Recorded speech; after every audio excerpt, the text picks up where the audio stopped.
Alright, Sam, we gotta keep working on this. What are you doing? I don't know, I just found this game. I thought I'd... Oh man, wait. The waves of nostalgia are just rolling over me. Oh, Sam! Wait. You fool! It's a haunted cartridge of Pokemon Yellow. My ears were just beginning to feel like there were kids again, Riley. How could you? That's just a surly game! By the way, back where we were on the last episode, I was like, how do you fiddle something intently between your palms, especially like a Game Boy cartridge like that? I knew it. He was the most honest man that I had ever met. I took the cartridge out and fiddled it between my intense palms. The events of last night were also practically unexplainable, with a capital U. Whether last night's events were real or just a dream, I had to play this game. I plugged it in. Whatever messed up freak made this found a way to make everything disturbing. Nice!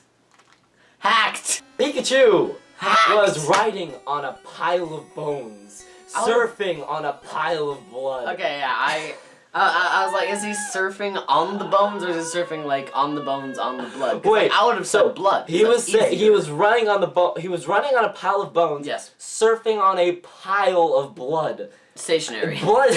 Wait, no, a pile is like this. Yeah. Like, how do you pile blood? I believe you meant a wave. Also, my hand is stained from drawing blood? little red dots. The blood. The pile of blood that I was that's forming. such a big pile of blood. I skipped the cutscene and tried to ignore the evil face. Oh. I saw that my friend was towards the end of the game. Apparently couldn't take it anymore and stopped just after the Elite Four. Just like me, he had the game memorized. Beat it in 3 hours. Speed ran that. I started a new game and heard Professor Oak begin his speak. No, tell me what he speak. But he had hardly said hello when something happened. Oh! The Pokemon professor was shoved off screen by a man, who I instantly recognized as the pawnbroker. This is really complex coding. He was perfectly fully animated and oddly accurate considering he was a first-gen sprite. My jaw was gaping as text appeared on the screen. He was 32-bit, the madman! Hello? No, that's the pawnbroker. Oh. Hello? Hello? Listen! Help me! Save me! Pikachu must feast! Feed him! Feed him and I shall be freed! I was bewildered, creeped out, and confused. All I could do was press A with my mouth wide. Then it faded to black. Oh. It started as usual in my room. It was the only thing that was normal. Weren't you just after the Elite Four, though?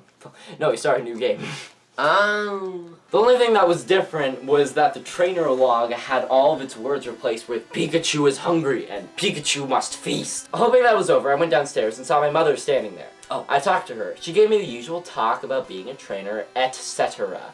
Spelt out, because I was smart. Cetera. I then walked outside, talking to an NPC, and it was just standing there. Nice. Staring at me. Damn. Staring at me is its own sentence. I pressed A to interact, but it just kept staring. After a few seconds, a text box came up. It said, "This face."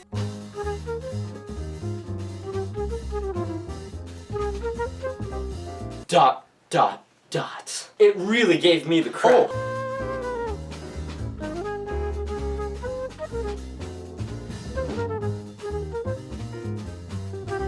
I thought that was a face.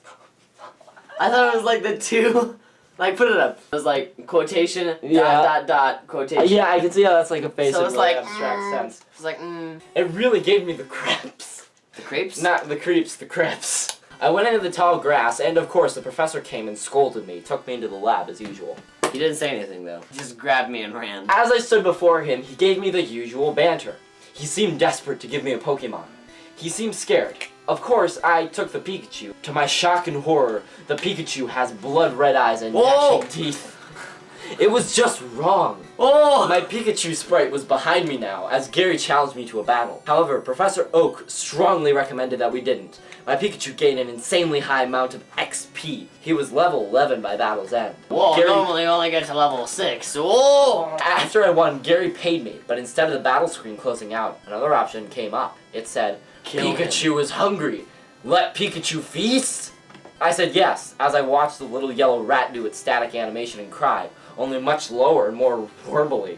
The screen went black, and a horrific scream of agony blasted through the speaker, with a helpless Oak saying in a text box, "No, not my grandson. Why? Feed elsewhere. No, no, no." Then the screen popped back. It was the most disturbing image in a Pokemon game ever. Underlined. And I can't wipe it from my memory.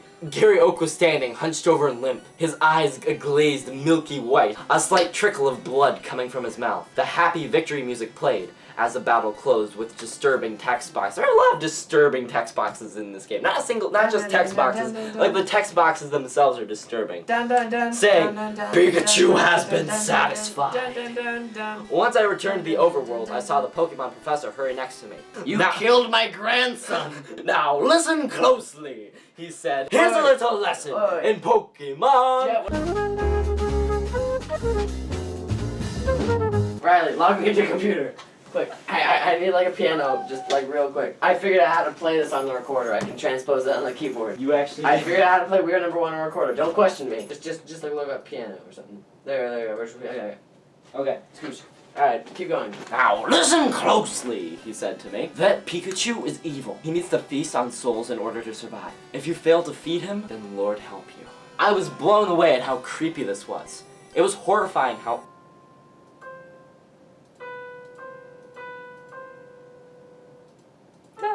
Alright. I was blown away at how creepy this was. It was horrifying how one loser with a hacking program, can turn a thing of childhood delight into nightmare fuel. It disgusted me, but how would a hacker make my TV do what it did? Does Bruno Mars is gay? This was way too Stop. Sam. You ready? This was way too flipped up. I feel alone and cold in this abyss of a fanfiction. Sam, did you not even process what that was? Real flipped up is what it was.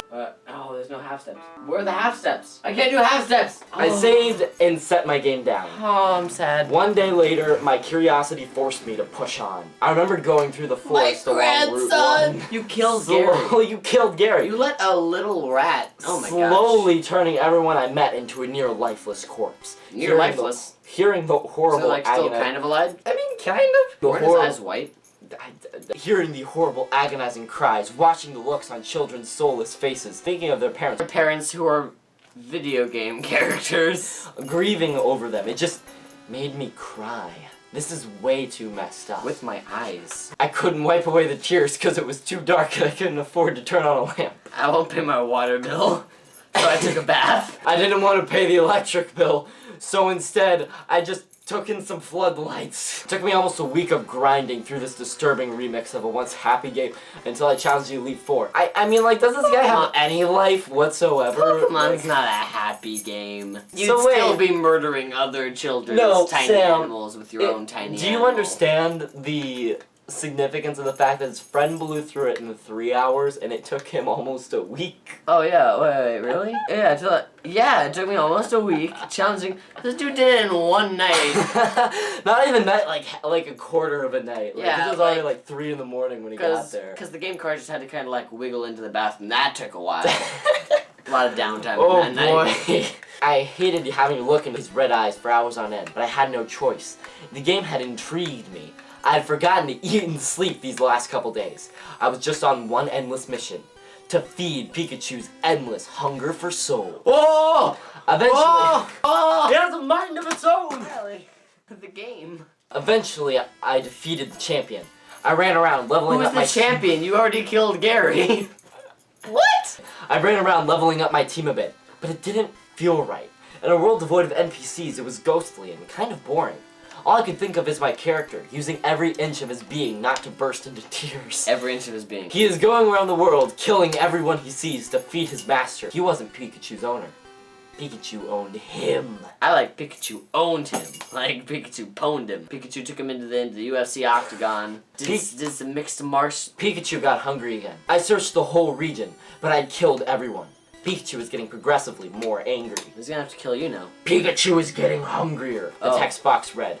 Pikachu is not pleased.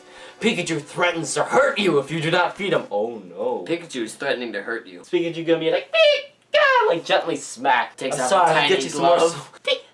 Pulls off like finger like tick tug tug tug tug. And he just, and it's like, oh, I'm sorry.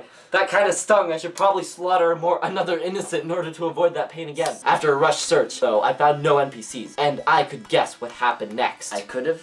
And I was right. Well, that's it for this episode of We Read, my crappy Pokemon fanfiction. Can you also have guessed? Does Bruno Mars is gay? That's the question that the whole fan base is wondering as of the last couple years, and the answer will be in the next episode of this wonderful, bloated, painful to watch series. Stay positive and have an awesome day.